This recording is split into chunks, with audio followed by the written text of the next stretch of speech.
Hello everyone, and surprise, surprise, it's Jerry, Old Guy Review with an update video.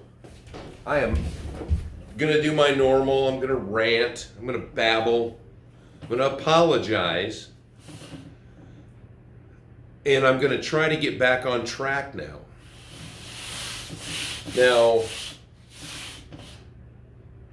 since I consider all of you that take your time to view the channel, we're tight, right? You know, we email, we text, things of that nature. So joining us via satellite from heaven is Dale. So back in the last time he was in a video was in August. And at 17 years old, after a lot of special care, he left us last Saturday. And in August was the early stages where he had his bed out in the workshop so he could come out here and hang out. Well, by December, the workshop turned into the biggest, best damn doggy convalescent home ever.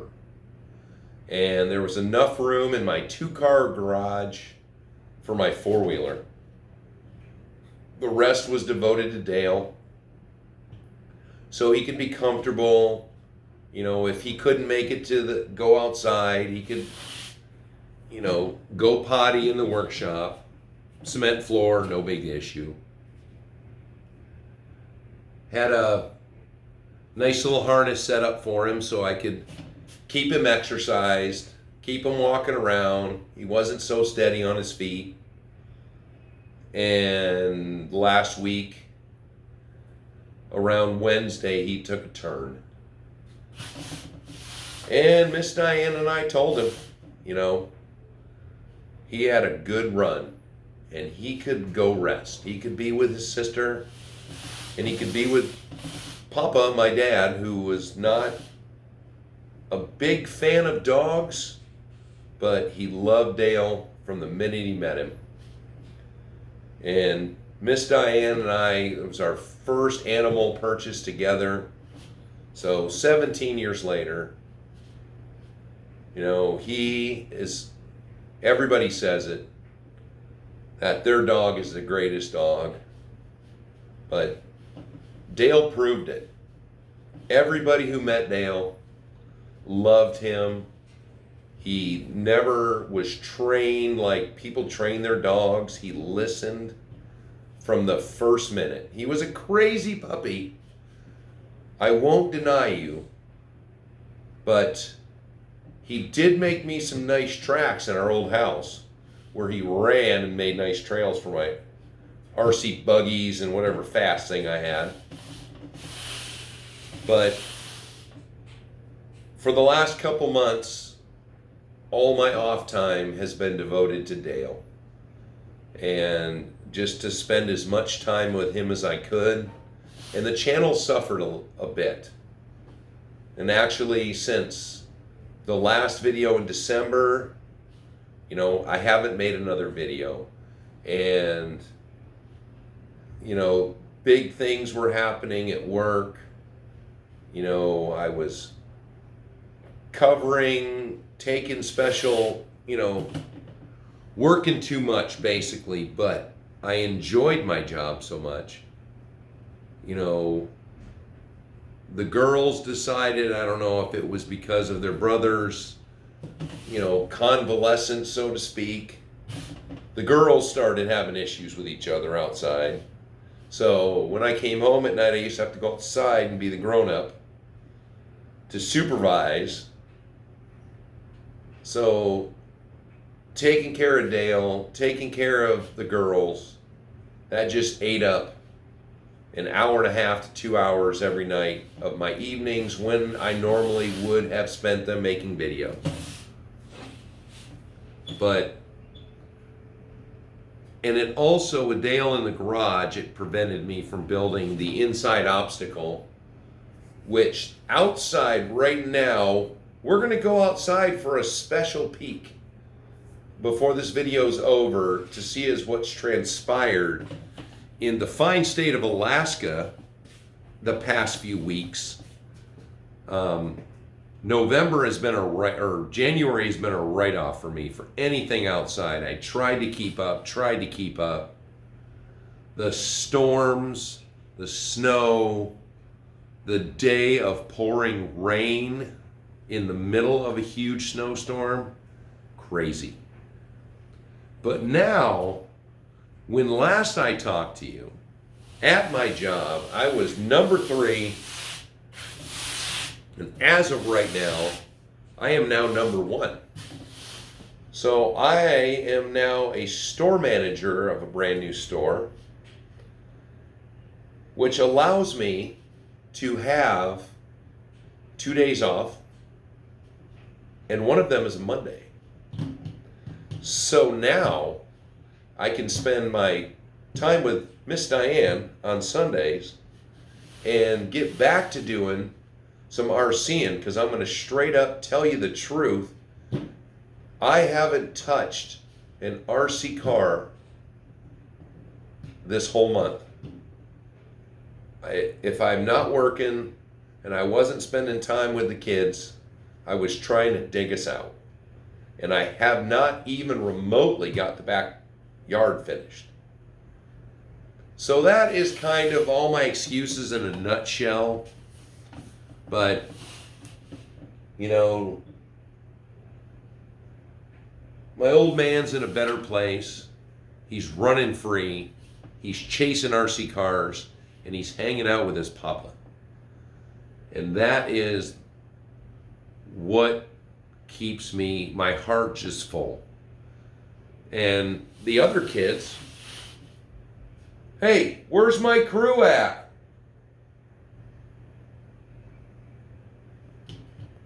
Nowhere to be seen.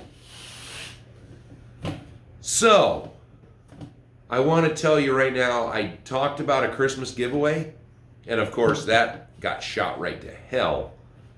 But in my absence, it's taken me a little longer than normal, but in my absence, I've still been responding to all the new viewers.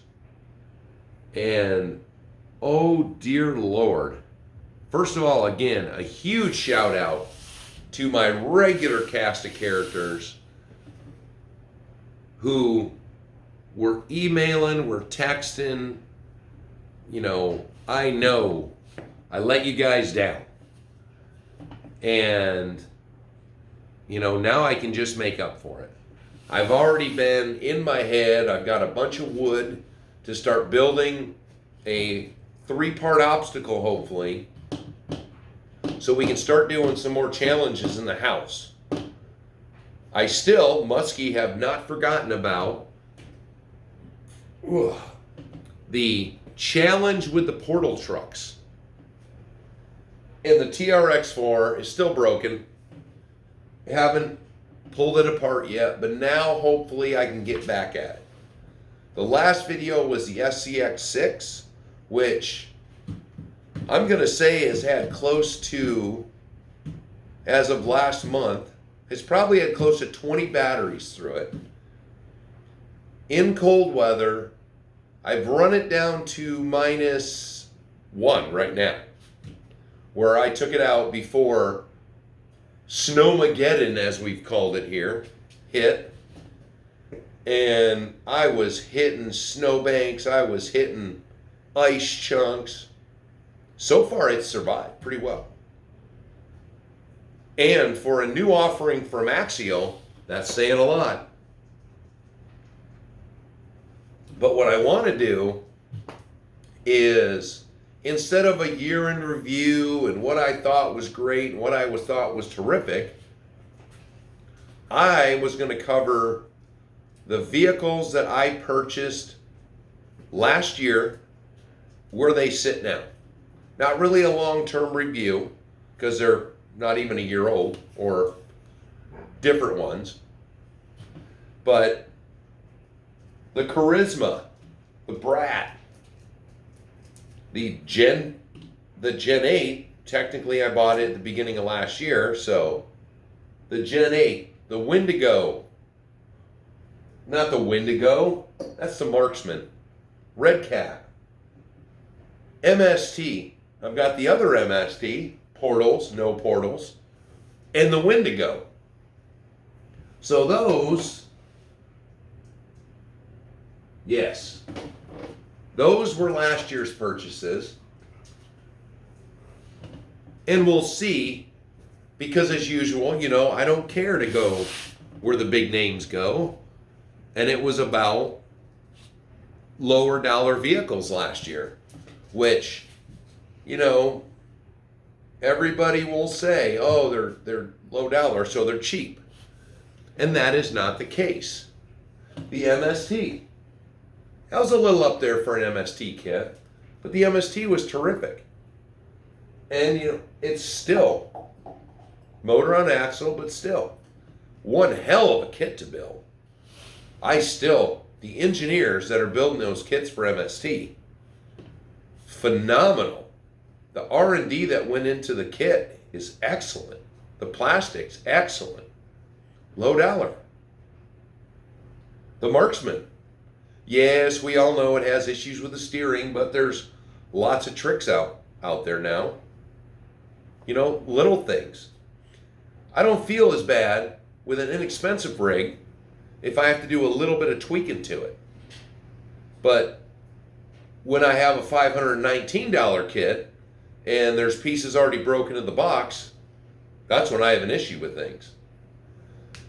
And we're probably going to touch on the HG models. Now, I'm going to see if any of the new guys, there's been a lot of questions about the HGs, and I'm going to tell you, I've done light videos to give you the little tips and tricks to go in there and change the lights, get rid of the turn signals. So go back in there and peek around with anything HG related and find those videos. But one of my intriguing questions, which I haven't done a lot of research on the HG videos, but in the comments, my opinion on the HGs. I didn't notice in the I haven't really watched any videos on it, but the commenter said, you know, people either love them or hate them. The detail alone, I love. You can't even beat the level of detail with the HG models. You know, the 801, the 802, the 803, the 602. Phenomenal detail. And the little glitchiness with electronics is no big issue to me. They are a hobby grade RC, and you can fix them. You can replace everything in there hobby grade. You know, yes, they're $500, but you get a hell of a big, stout, heavy duty thing. The only problem I see with HG models, if you compare them with Cross, HG and Cross, the same quality goes into them. Excellent vehicles. But if you have a problem, you can get a hold of Cross. Hey, what are you doing over there? Beanie Babe, what are you doing? If you have a problem with Cross, Director, well, nice my baby. Are you going to say hi to everybody? Tell them you're back? Are you back? Are you back? I know you're back. Tell them all you're back. Yeah, tell them you're back. Oh, my baby. Oh, some hugs. Okay, you're not going to talk to anyone? No? Just going to hug? I know, I love you too. Oh, I love you so much. I love you, baby. Okay, get out. Are you just going to hug me? Get out. You can contact Cross if you have a problem. HG, trying to find somebody and having to deal with the Banggood gang, it's horrible. And that is the only dilemma. If you get something from Banggood, you're on your own. Unfortunately, they're the distributor for HG, but I still have to call a few places here in the States who are distributors so I can find out for sure. Teagan Tanks is one of them. Cross also is carrying HG. I want to contact both of them now after all these questions and see what kind of support we can get. Hopefully locally, so to speak. It doesn't help any of my international guys, but you too may have some European distributors that'll carry them, and maybe they have better luck getting a hold of people, because Banggood's ridiculous. And I have not, unfortunately, I'm going to probably do business with them one or two more times, because now HG has come out with the trailers for the 802. There is a missile trailer and a radar trailer. Whoa, ho, ho, ho.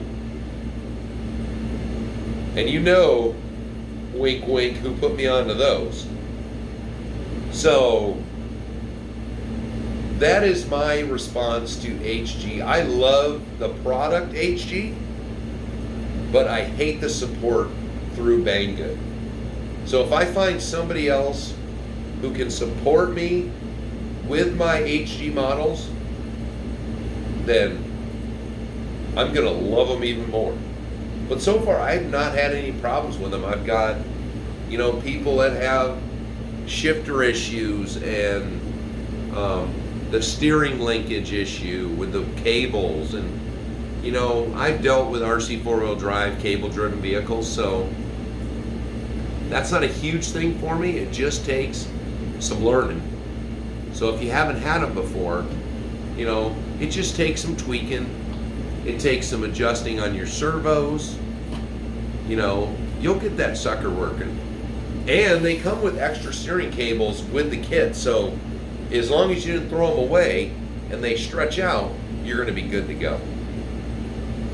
But other than that, that is my update for the channel, and now we should be back on track with a Sunday/Monday video every week, and hopefully by next week, because this has just been kind of a cleanup. This is my first Monday off, which I've never had a weekday off in my life. It's always been on the weekend. There will be days that I'm going to have to do something on Monday because I'll have the opportunity, but right now it looks like next weekend, this coming weekend, it's supposed to be in the 20s. So I should be able to get a ton of work done to get my trails back in, out and back, so I can drive out back. Just the driveway is not a lot of room out there. I mean, there is, but because of the rain, most of my banks are ice. So we're going to follow up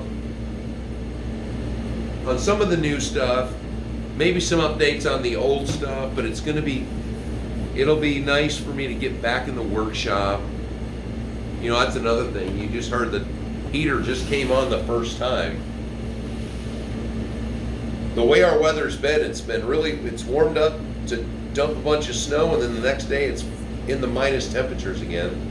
So when it's in the minus out here in the workshop, the heater's constantly on. So that's another problem with filming in Alaska. But I've got in touch with a lot of my local guys, so hopefully come this summer, we're going to be able to arrange a lot of get-togethers and some competitions, things I can film, introduce you to my friends here in Alaska that we're doing RC together. And that's about it, because I don't have any RC to play. Well, I don't even have any batteries charged for anything. So we're going to look at the outside work crew and go see what has happened here since last we talked.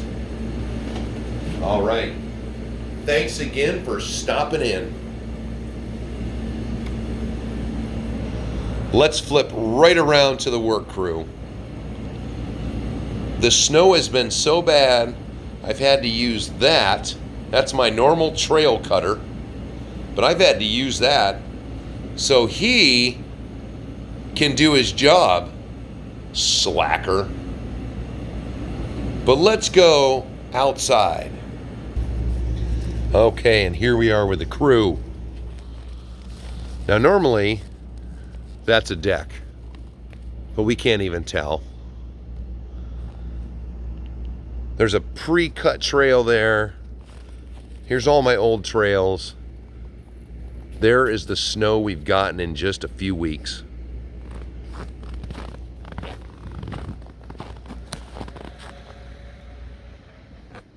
There's where the trails are supposed to be. All I got is pooch marks. And then just everything. I haven't even finished digging out my deck.